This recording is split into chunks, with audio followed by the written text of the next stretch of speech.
የኢትዮጵያ ጠቅላይ ሚኒስትር አብይ አህመድ አሊ ከህዝብ እይታ ከተሰወሩ 2 ሳምንታት ተቆጥሯቸዋል። በኢትዮጵያ መልካ ፖለቲካ ምን እየተከናወነ ነው? አንድ ሀገር ሙሉ ጠዋት ማታ የሚያየው አፉን ከፈተ ብሎ ቃላቶቹን የሚለቅመው የፖለቲካው አውደ ርዕይ ዋና ሞተር የሆነ መሪ በድንገት ከእይታ ሲሰወር ምን ይፈጠራል? አይናችን እያየ ጆሮአችን እየሰማ ዛሬ ሀገር ሙሉ በአንድ ትልቅ የጥያቄ ምልክት ላይ ተንጠልጥላለች። ያ በየመድረኩ የማይጠፋው ቦቲ መኪና እያሽከረከረ አትክልትና ሳር ውሃ የሚያጠጣው፣ ያ በየሰርግ ቤቱ ድንገት እየተከሰተ ሙሽሮቹን የሚጎበኘውና ድንገት እየፈንጠዝየ የሚፈጥርባቸው፣ ያ በየስታዲየሙ ኳስ የሚጫወተው፣ ያ በየኮሊደሩ በነጻነት የሚራመደውና ለጠባቂዎቹ ከፍተኛ ስር የሚፈጥርባቸው፣ ያ ለሰዓታት ቆሞ ማውራት የማይደክመው በሳቅም ሆነ በእንባ ስሜቱን የሚያጋባው ጠቅላይ ሚኒስትር አብይ አህመድ አሊ የት ገባ? አየር ላይ ያለው የኢትዮጵያ ፖለቲካ እፍን እምቅ ድብቅ ድብልቅልቅ እንዳለ ነው።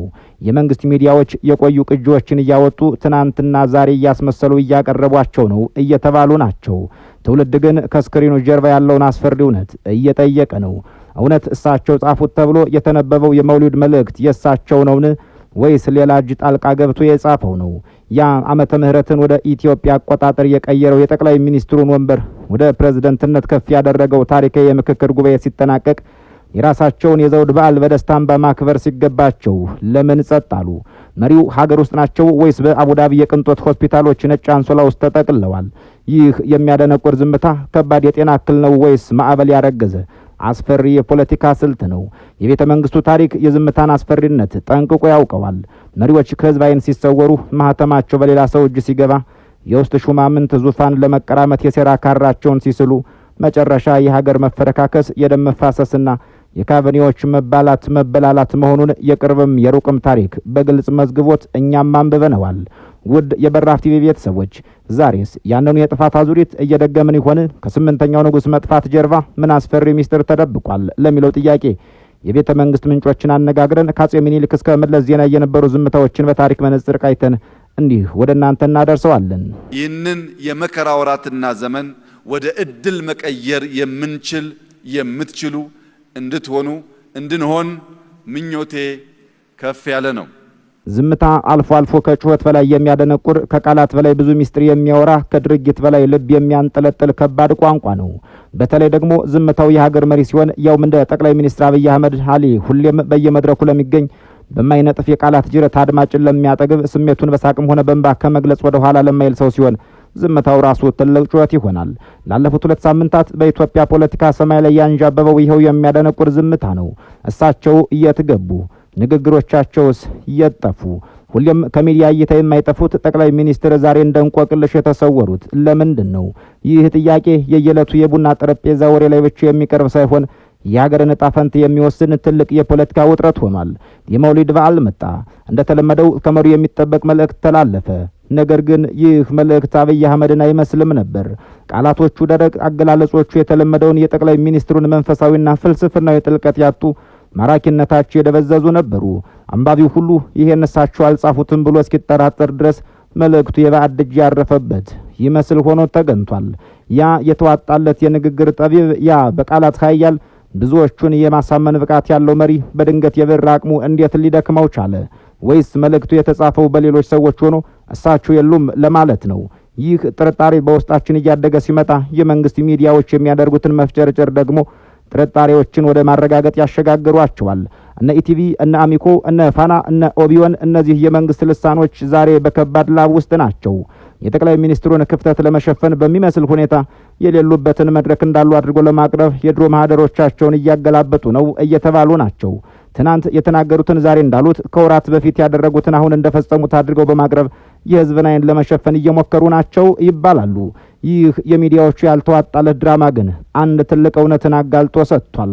ጠቅላይ ሚኒስትሩ እውነትም ከእይታ ርቀዋል። ካራቁማ በየዕለቱ በሚፈጠሩ ክስተቶች ላይ ሀሳባቸውን ከመስጠት ወደ ኋላ የማይሉ መሪ ለምን የድሮ ቪዲዮዎቻቸው እንዲለቀቁ ፈቀዱ? ለምንስ አዲስ ፊት፣ አዲስ ንግግር፣ አዲስ ተስፋ ይዘው ብቅ አላሉም? ትልቁ እንቆቅልሽ ያለው ግን እዚህ ጋር አይደለም። ሀገሪቱን ከስር መሰረቱ ይቀይረዋል የተባለው ጠቅላይ ሚኒስትሩ መንግስታቸውን ብሎም ሀገራቸውን በአዲስ መልክ ያስቀጥላል ብለው ተስፋ የጣሉበት የምክክር ጉባኤ በስኬት ተጠናቀቀ ሲባል የተጠበቀው ሌላ የተገኘው ሌላ ሆነ። ይህ ጉባኤ ተራ ስብሰባ አልነበረም። የኢትዮጵያን የታሪክ ምዕራፍ የሚቀይር ዓመተ ምህረት የሚለውን የዘመናት አቆጣጠር ስያሜ ወደ ኢትዮጵያ አቆጣጠር የቀየረ ከምንም በላይ ደግሞ የጠቅላይ ሚኒስትር አብይ አህመድን ስልጣን እርከን ወደ ፕሬዝዳንትነት ከፍ ያደረገ አዲስ የታሪክ ማዕዘን ነበር። ታዲያ እንዲህ አይነቱ የፖለቲካ ማሳረጊያ ሲበሰር ያ ሁሌም ድሉን በደስታ እንባ የሚያከብረው ፈጣሪውን በመድረክ ላይ ቆሞ በስሜት የሚያመሰግነው መሪ የት ሄደ? ይፈርሳሉ ሲሉን አንድ ሆነን አሳየናቸው በሚል ንግግሩ የሚታወቀው ጠቅላይ ሚኒስትር አብይ አህመድ አሊ የራሱን የዘውድ በዓል በዝምታ የሚያልፍ ንጉሥ ታይቶም ተሰምቶም አይታወቅም ቢባል ማጋነን አይሆንም። 8ኛው ንጉሥ ተብለው የተተነበየላቸው አብይ አህመድ ይህ ትልቅ የፖለቲካ ድል ሲረጋገጥ በቦታው አልተገኙም። ደስታቸውንም አላካፈሉም። እንባቸውን አላፈሰሱም ወይም ሲስቁ አልተስተዋሉም። ይልቁንም ዝም ጭጭ እንዳሉ ናቸው። ታዲያ ይህ የዝምታ ትርጉም ምንድን ነው? የጤና እክል ነው ወይስ ፖለቲካዊ ስልት? ሀገር ውስጥ ናቸው ወይስ በአቡዳቢ የቅንጦት ሆስፒታሎች ውስጥ በሕክምና ላይ ናቸው? ይህን ለመመለስ ታሪክን መለስ ብሎ ማየት ግድ ነውና ወደዚያው እናመራለን። የሀገር መሪዎች ዝምታና መጥፋት ሁልጊዜም ትልቅ የታሪክ ሽል ያረገዘ ክስተት ነው። መሪዎች ዝም ሲሉ ወይ ትልቅ ማዕበል እየመጣ ነው ወይ ደግሞ ሕይወታቸው ከባድ አደጋ ላይ ወድቋል። አፍታ ወደ ኋላ እንመለስ። ወደ 1880ዎቹ የኢትዮጵያ ዘመናትን እንዝለቅ። ወደ አጼ ምኒልክ ዘመነ መንግስት፣ ወደ አጼ ምኒልክ ቤተ መንግስት እንግባ። በኢትዮጵያ ታሪክ የመሪዎች መጥፋትና የቤተ መንግስት ዝምታ አዲስ ክስተት አይደለም። አጼ ምኒልክ በህመም አልጋ ላይ በዋሉባቸው የመጨረሻዎቹ ዓመታት ቤተ መንግስቱ ውስጥ የነበረው ጸጥታና ሚስጥር ዛሬም ድረስ በታሪክ ድርሳናት ውስጥ በጉልህ የሚነበብ ነው። ንጉሱ መታመማቸውን፣ አቅም ማጣታቸውን ህዝብ እንዳያውቅ ተደርጎ ነበር።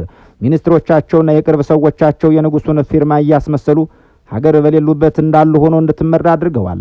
ያ ዝምታ፣ ያ መጥፋት መጨረሻ የንጉሱን ሞት ተከትሎ ለመጣው የዙፋን ሽኩቻና የፖለቲካ ነውጥ ትልቅ መነሻ ሆኖ ነበር። የቤተ መንግስቱ ግድግዳዎች ጆሮ ቢኖራቸው ኖሮ ያን የተፈጠረውን አርሜኒያዊ የስልጣን ሽሚያ በድንጋጤ የተርኩት ነበር። አጼ ምኒልክ ያ ያድዋው ጀግና፣ ያ የዘመናዊት ኢትዮጵያ ጠንሳሽ አልጋ ላይ በሚያሳቅቅ ህመም ተቆራኝተው አቅማተው መንቀሳቀስ ተስኗቸዋል። ይህ አሳዛኝ እውነት ከህዝብ ጆሮ በጥብቅ ሚስጥር እንዲታፈን ተደርጓል። በስማቸው የተጠረበው የንጉሱ ማህተም በአድ እጆች ያረፉበት እሳቸው በሌሉበት እንዳሉ ሆኖ ሀገር መመራቷን ቀጠለች። እንዲህ ባለ ክስተት ሀገር ለ7 ዓመታት ያክል ቀጠለች። ይህ የሐሰት ትርክት፣ ይህ አስፈሪ የቤተ መንግስት ዝምታ ግን ከስር ለሚብላለውና እንደ እሳተ ገሞራ ሊፈነዳ ለተቃረበው የዙፋን ሽኩቻ ትልቅ ነዳጅ ነበር። ንጉሱ ዝም ሲሉ በዙሪያቸው የነበሩት የፖለቲካ ጅቦች ጥርሳቸውን ማሾል ጀመሩ። የንጉሱን ክፉኛ መታመምና አቅም ማጣት ያረጋገጠችው እቴጌ ጣይቱ ብጡል የባሏን ዝምታ ተጠቅማ የራሷን የፖለቲካ ግዛት ለማስፋት የሞት ሽረት ትግል ጀመረች። ያች ብልህና ኃይለኛ ሴት ስልጣን ከእጇ እንዳይወጣ በመስጋት የሸዋን መኳንንት እየገፋች የራሷን የጎንደርና የየጁ ዘመዶች እንዲሁም የቅርብ ታማኞች በቁልፍ ቦታው ላይ መሾም ስትጀምር ቤተ መንግስቱ በጥርጣሬና በሴራ ታመሰ። ጣይቱ ስልጣኑን ጠቅልላ ለመያዝ ስትራወጥ ከጀርባዋ ሌላ ኃይለኛ ማዕበል እየተዘጋጀ መሆኑን አልተረዳችም ነበር። የንጉሱ ባዶ ዙፋን የአውሬዎቹ መፈንጫ የጦር ሜዳ ሆኖ ነበር። በሌላኛው ጥግ ደግሞ የጦር ሚኒስትሩ ፊት አውራሪ ሀብተ ጊዮርጊስ ዲነግዴ፣ ያ ዝምተኛ ግን እንደ መርዝ አደገኛ የሆነ የፖለቲካ ጠበብት የጣይቱን ጉዞ በንቃት ይከታተል ነበር። እቴጌቱን ለማውረድና የስልጣን ሚዛኑን ለመገልበጥ ፊት አውራሪ ሀብተ ጊዮርጊስ አዲሱን የሚኒስትሮች ምክር ቤትና የሸዋን መኳንንት ከበስተጀርባ እያደራጁ የድብቅ ሴራ ሸረቡ። በዚህ የሞት ሽረት ጨዋታ ውስጥ ሌላኛው ቁልፍ ተዋናይ ራስ ተሰማ ናደው ነበሩ።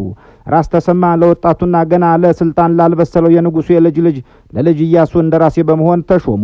የስልጣን ወንበር በቅርብ ርቀት የሚያሸቱ ጉልበተኛ ራስ ነበሩ። የንጉሱ አልጋ ላይ መዋል እነዚህን ግዙፍ የፖለቲካ ሻርኮች በአንድ ጠባብ ቤተ መንግስት ገንዳ ውስጥ አፋጠጣቸው። ውጥረቱ ጣሪያ ነካ። አየር ላይ ያለው ትንፋሽ ሁሉ የሴራ ጠረን ይሸት ነበር።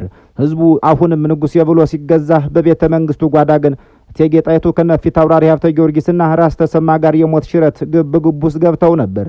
ማታ የተሾመው ጧት በሚሻርበት፣ ጧት ያመለጠው ማታ በሚታሰርበት የፖለቲካ ዙሪት ውስጥ ቤተ መንግስቱ ተናወጠ። በመጨረሻም የጦር አበጋዙ የነ ሀብተ ጊዮርጊስና የነ መኳንንት ሴራ አሸነፈ። እቴጌ ጣይቱ በአሳዛኝ ሁኔታ ከስልጣን ተወግደው በቁም እስር ቤተ ክርስቲያን አካባቢ ብቻ እንዲወሰኑ ሲደረግ በትረ ስልጣኑን ወደ ወጣቱ ልጅ ኢያሱና አሳዳጊዎቻቸው እጅ ተላለፈ። ያ የንጉሱ ህመም፣ ያ የተደበቀው አቅም ማጣት፣ ያ በውሸት ማህተም የተፈጠረው ዝምታ ሀገሪቱን አዙሪት ወደ ሌለው የስልጣን ሽኩቻ፣ ወደ እርስ በርስ መፈራረጅና አቅጣጫውን ወደ አጣ የታሪክ መዛባት ውስጥ ከቷት አለፈ። ልጅ ኢያሱም ቢሆኑ ዙፋኑ ላይ ብዙም አልቆዩም። በሌላ ሽኩቻ ተገፍተው ተወገዱ። የሀገር መሪ ዝምታ መቼም ቢሆን ባዶ አይደለም። ወይ የዙፋን መገልበጥን፣ ወይ የቤተ መንግስት ደም መፋሰስን፣ ወይ ደግሞ የሀገርን መበታተን አርግዞ የሚመጣ አስፈሪ ደመና መሆኑን የአፄ ሚኒሊክ ዘመነ መንግስት በግልጽ ጽፎት አልፏል። እንዲህ ያለው የመሪዎች ዝምታና እሱን ተከትለው የሚመጡ የፖለቲካ ናዳዎች በዚህ ብቻ የተገደቡ አልነበሩም። የሚሊኒየሙ መሪ የቀድሞው ጠቅላይ ሚኒስትር መለስ ዜናዊ መጥፋቱም የዚሁ ታሪክ አንድ አካል ነው። 2004 ዓመተ ምህረት አጋማሽ ላይ አቶ መለስ በድንገት ከሚዲያ ጠፉ። ሁሌም በፓርላማ ውስጥ በሚያደርጓቸው ሞጋች ንግግሮቻቸው የሚታወቁት መሪ በድንገት ድምጻቸው ተቋረጠ። ያኔም እንደዛሬው መንግስታዊ ሚዲያዎችና ቃል አቀባዮች ነገሩን ለማድበስበስ ይሞክሩ ነበር። ትንሽ አርፈዋል፣ በቅርቡ ይመለሳሉ፣ እየመሩን ነው የሚሉ ማስተባበያዎች በየቀኑ ይለቀቁ ነበር። እውነታው ግን ሌላ ነበር። ያ ዝምታ የሞት ቅድመ ማስታወቂያ ነበር። ነገር ግን ከወራት የመጥፋትና የዝምታ ጊዜ በኋላ በመጨረሻም የጠቅላይ ሚኒስትሩ ህልፈት በይፋ ከመነገሩ በፊት በቤተ መንግስቱ ጓዳ ይካሄድ የነበረው የፖለቲካዊ ቁማርና የእርስ በርስ መቧጨቅ እጅግ አሰቃቂ ወደሆነ ደረጃ ተሸጋግሮ ነበር። ታላቁ መሪ አልጋ ላይ መዋላቸውን፣ ወደ ማይቀረው ሞት አፋፍ መቃረባቸውን በቅርበት ያወቁት የቤተ መንግስቱ ሹማምንት የሐዘን እንባ ከማፍሰስ ይልቅ የስልጣን ካራቸውን ይስሉ ገቡ። ያ ሁሉን ጠቅልሎ ይዞ የነበረ በብረት መዳፍ ሀገርን ሲዘውር የነበረ ጉልበተኛ አምባገነን መሪ ሲዝል በስሩ አድፍጦ የነበሩት የፖለቲካ ሻርኮች ባዶውን ዙፋን ለመቀራመት ጥርሳቸውን ያሾሉ ጀመር። ሚኒስትሮችና የጦር ጀነራሎች ቀን ቀን ለህዝብ እሳቸው አሉ እየመሩን ናቸው እያሉ የውሸት ፈገግታ ቢያሳዩም ማታ ማታ ግን በሚስጥር ቤቱና በየጓዳው የስልጣን ሽኩቻዎቻቸውን ያጧጡፉ ነበር። ጠቅላይ ሚኒስትር መለስ ዜናዊን ማን ይተካዋል የሚለው የሞት ሽረት ጥያቄ ከትግል አጋርነት ይልቅ የጎጥ የጥቅምና የቡድን ትስስሩን እርግጥ አድርጎ አወጣው። ሚኒስትሮቹ የየራሳቸውን ቡድን እያደራጁ የደህንነትና የጦር መኮንኖች የየራሳቸውን ታማኝ ኃይል እያሰለፉ በዚያ ልማደኛ የሚኒልክ ቤተ መንግስት ውስጥ በይፋ ያልታወጀ የእርስ በርስ ጦርነት ተጀመረ። የውሸት ቃል አቀባዮች የሚረጩት የተስፋ ቃላት ከውስጥ የሚንተከተከውን እርስ በርስ ለመባላት የሚያደባውን የስልጣን ሽሚያ ሊደብቀው አልቻለም። መሪው በህይወትና በሞት መካከል እያጣጣሩ፣ የቅርብ ሰዎቻቸው ግን የአገሪቱን ዕጣ ፈንታ በሴራ ሸረሪት ድር እየጠለፏት ነበር። በመጨረሻም ያ የዝምታ ግድግዳ ተደርምሶ ሞቱ በይፋ ተነገረ። የስልጣን ሽግግሩም እንደ ነገሩ ተሸፋፍኖ ታለፈ። ነገር ግን ያ በሴራ በውሸትና በሽኩቻ የተገነባው የእምቧይ ካብ መፍረሱ አልቀረም። ያ ሁሉ የስልጣን ሽሚያ፣ ያ ሁሉ ህዝብን ማታለል እድሜው እጅግ አጭር ነበር። ያ የታላቁ መሪ ራዕይ አስፈጻሚ የስርዓቱ ጠባቂ ነን ያሉ ካቢኔዎችና ሹማምንት 4 ዓመታትን እንኳን ሳይሞሉ የገነቡት መንግስት እንደ አሸዋ ቤት ተፈረካክሶ ከስር መሰረቱ ተናጋ። መሪውን ያጣው መንግስት ልክ እንደ ራስ አልባ እባብ ተጠማዞ ራሱን በራሱ ነድፎ መረዘውና ታሪኩን ቋጨው። ያኔ በቤተ መንግስቱ ጓዳ ዙፋን ለመቀራመት ደም ያፋሰሱት፣ ስልጣን ለማቆየት ሀገር ያመሱት ሹማምንት የጣሉት የሴራ ወጥመድ መልሶ እነሱኑ በላቸው። ትናንት ህዝብን በውሸት ማስተባበያ ሲያታልሉ የነበሩ የማይነኩ የማይደፈሩ ይመስሉ የነበሩ ካቢኔዎች፣ የጦር አበጋዞችና ቁንጮች ታሪክ ፊቱን ሲያዞርባቸው ማዕበሉ ሲነሳ መሸሽ አጡ። ያ ሁሉ የስልጣን ግርማ በቅጽበት ተበተነ፣ በቅጽበት ተነነ። ከፊሉ ትናንት ራሱ በገነባው የሆኒ ቤት ጨለማ ውስጥ ተወረወረ። ክብሩ ተገፎ በብረት ካቴና ታስሮ ፍርድ ቤት ቆመ። ከፊሉ የተዘረፈውን ሀብት አቅፎ ሀገር ጥሎ በስደት ተንከራተተ። በባዳ ሀገር የፍርሃት ኑሮን ይኖር መረጠ። ሌላው ደግሞ በገዛ መሰሪነቱ በውስጥ ሽኩቻው ተጠልፎ ሕይወቱን በሞት አጣ። ይህ ሁሉ ጥፋት፣ ይህ ሁሉ መፈረካከስ፣ ይህ ሁሉ መታሰርና መሰደድ እንዲሁም መገደል የተጀመረው በዚያች አንዲት የዝምታ ቅጽበት፣ በዚያች የውሸት ማስተባበያና የስልጣን ሽኩቻ ወቅት ነበር። የመሪው መጥፋትና ከበስተጀርባው የተሸረበው የቤተ መንግስት ሴራ ለስርዓቱ የቁልቁለት ጉዞ የጥፋት መጀመሪያ ሆኖ ተመዘገበ። በእርግጥም የመለስ መጥፋት ዝም ብሎ የተፈጠረ አልነበረም። የከባድ ህመምና የሞት መርዶ መንደርደሪያ ነበርና የተፈጸመውም እንዲያባለ ነው። በዓለም አቀፍ ደረጃም ቢሆን የመሪዎች ድንገተኛ መጥፋት ሁልጊዜም ውጥረት የነገሰበት ነው። የሰሜን ኮሪያው መሪ ኪም ጆንግ ኡን በ2020 ለሳምንታት ከእይታ ሲሰወሩ ዓለም በሙሉ ሞቷል ብሎ ደምድሞ ነበር። የሚዲያ አውታሮች የሰሜን ኮሪያ ቀጣይ ዕጣ ፈንታ ለመተንበይ ሲተራመሱ፣ እሳቸው ግን ከሳምንታት በኋላ ብቅ አሉ። ሆኖም ያ መጥፋት ዝም ብሎ የተፈጠረ ሳይሆን ከጤና እክል ወይም ከውስጣዊ የፖለቲካ ማጽዳት ዘመቻ ጋር የተያያዘ እንደነበር የፖለቲካ ተንታኞች ይስማሙበታል። የኩባው ፊደል ካስትሮን በተመሳሳይ ስልጣናቸውን ለወንድማቸው ራውል ካስትሮ ከማስተላለፋቸው በፊት ከህዝብ እይታ ረጅም ጊዜ ተሰውረው ነበር። የመሪዎች ዝምታ በተለይም ሀገሪቱ በከፍተኛ የፖለቲካ ሽግግርና ውጥረት ውስጥ ባለችበት ጊዜ የሁለት ነገሮች ምልክት ተደርጎ ሊወሰድ ይችላል። አንደኛው መሪው በአካላዊና አእምሯዊ የጤና እክል ውስጥ ወድቆ ስልጣኑን ማካሄድ ሲያቅተው ሲሆን፣ ሁለተኛው ደግሞ መሪው ከህዝብ እይታ ርቆ ከትዕይንት ጀርባ ትልቅ የፖለቲካ ሴራ፣ የስር ማዕበል ወይም የስልጣን ሽግግር እያዘጋጀ ሲሆን ነው። ወደ ዛሬው የኢትዮጵያ እውነታ ስንመለስ የጠቅላይ ሚኒስትር አብይ አህመድ ዝምታ ከነዚህ ታሪካዊ ክስተቶች ውስጥ የትኛው ሊሆን ይችላል? አንዳንዶች በሹክሹክታ እንደሚናገሩት ጠቅላይ ሚኒስትሩ በከባድ የጤና እክል ተመተው አቡዳቢ በሚገኝ ሆስፒታል ውስጥ ይገኛሉ። ይህ ከሆነ የመንግስት ሚዲያዎች የድሮ ምስሎችን ማቅረባቸውና የመውሊድ መልእክት በሌላ ሰው መጻፉ ምክንያታዊ ይሆናል። መሪው አቅማተዋልና መንግስት የሀገሪቱን መረጋጋት ለማስጠበቅ እሳቸው አሉ የሚል የሐሰት ትርክት መፍጠር ግድ ይለዋል። ይህ ደግሞ በኢትዮጵያ ፖለቲካ ውስጥ ትልቅ የመሬት መንቀጥቀጥ መፈጠሩን የሚያመላክት ክስተት ነው። ስልጣን በግለሰብ ዙሪያ በተማከለበት ስርዓት ውስጥ የግለሰብ መታመም ወይም መጥፋት አጠቃላይ ስርዓቱን ወደ ውድቀት አፋፍ ይገፋፈዋልና፣ በሌላ በኩል ደግሞ ይህ ዝምታ ሆን ተብሎ የተቀነባበረ የፖለቲካ ስትራቴጂ ሊሆን ይችላል የሚሉም አይታጡም።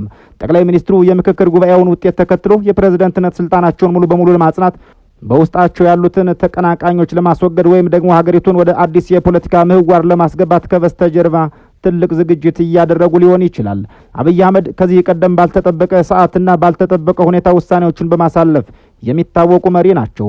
ስለዚህ የዛሬው መጥፋት የነገው ያልተጠበቀ ድርጊት መሸጋገሪያ ድልድይ ሊሆን ይችላል። ነገር ግን አንድ ሊካድ የማይቻል ሀቅ አለ። ጠቅላይ ሚኒስትሩ ፕሬዝዳንት ሆነው በሚሾሙበት የሀገሪቱ የዘመን አቆጣጠር ስያሜ በሚቀየርበትና አዲስ ታሪክ በሚጻፍበት በዚያ ወሳኝ ወቅት እሳቸው በስፍራው አለመገኘታቸው ከምንም በላይ አጠራጣሪ ነው። ይህ የፖለቲካ ስትራቴጂ ቢሆን ኖሮ እሳቸው ይህን ታሪካዊ አጋጣሚ ለራሳቸው የፖለቲካ ትርፍ ከመጠቀም ወደ ኋላ አይሉም ነበር። ካሁን ቀደም የሚያደርጉትም እንዲህ ያለውን ነው።